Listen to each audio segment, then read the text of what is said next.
Greetings, this is Pillar Nexus Ancient Gladiator with more Pillar Loves tabletop games. And today I bring you Feudal, the game of siege and conquest. Another from the 3M bookshelf line. The goal of this game is to capture your opponent's castle or just destroy their royalty. So, at the start of the game, there'll be a coin toss to decide which player moves first and which player positions the board. The player who gets to position the board is the one who lost the coin toss. And then the screen will go up, and players will set up their army. And once everything's set up, the screen will be lifted off the board, and the game can begin.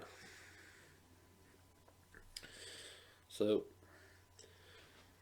knowing your pieces, on your turn you have to move at least one piece, but you could potentially move your entire army.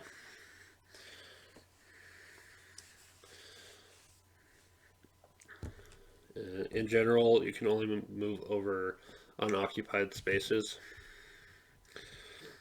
and mounted figures cannot move through rough terrain. It is possible to move through the valleys between mountains. And finally, most figures have to move to slay a target. The archer does not have to. They pick a target up to 3 spaces away and kill that target. So, knowing your pieces, we have the king. Can move 1 or 2 spaces in any of the 8 directions. The prince, the duke, and the knights can move any number of spaces in any of the 8 directions. But again, they cannot move through the rough terrain. Sergeants can move up to 12 spaces diagonally, or 1 space horizontal, vertical. Pikemen, however, are the opposite. They can move up to 12 horizontal or vertical, but they can only go 1 space diagonal. The squire moves the way the chess knight does, and they can move regardless of who's in their way. Unfortunately, that means that they cannot take the castle. And finally, the archer can move up to 3 spaces in any of the 8 directions, or can just stand his ground and shoot.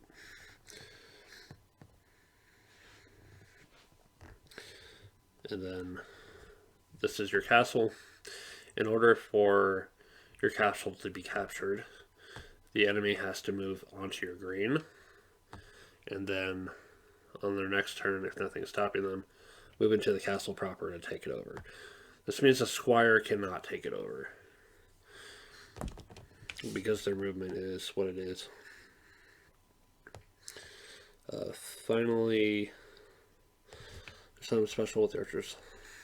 Archers and squires may not be positioned in or enter their own castles. However, they may be placed or moved into their castle greens.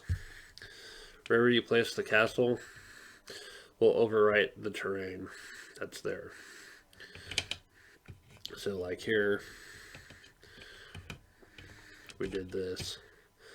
There's only like 2 major ways into it.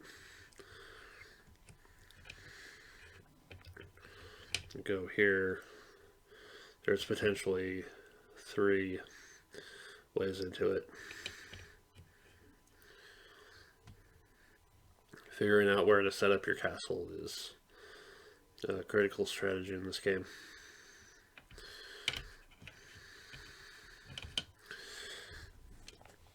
But that is your army. Now, it is entirely possible to have several armies, at which case you'll only use one castle and one set of royalty. It's possible to play this game 3 versus 3. So let's. There's also the 4-player version as well. So yeah, you'll set up your army. So let's show you the example that I've got on the back side. So this is probably a weird as hell setup, but it's mainly there as just kind of a demonstration purpose. So you'll have to think about the other side of the board and the way the terrain is, and figure out where to set up your pieces to make the best use of what they're capable of doing. Let's say screw it. So yeah, there you go. Let's just say that's a setup. So once the screen's down, you can use this little screen by attaching the clips that held it up for the secret deployment. There we go. And then you have the handy little reference nearby, which I think is pretty cool. And yeah, it'll just straight to play from there. Why do I like this game? Because as much as it's kind of a just chess but different kind of game, it's still manages to be really interesting with the way it works. Rather than simply putting the king in checkmate, you have to actively go after the 3 royalty or the castle. And you get to move, you have to move one, but you can move more. So there's that crazy all-out attack kind of potential. And yeah, this I have this game used, and sadly it's missing one of the brown pikemen, but I threw in a freaking push pin for the temporary replacement. I'd like to get somebody to give me a 3D printed version at some point. But yeah, it's interesting. My only gripe with the game is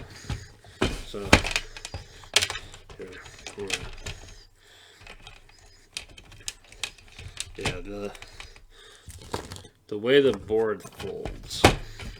The fact that it actually folds at all instead of, let me show you. So the board is folding, and the connections are, it's a solid tape connection on there. Here.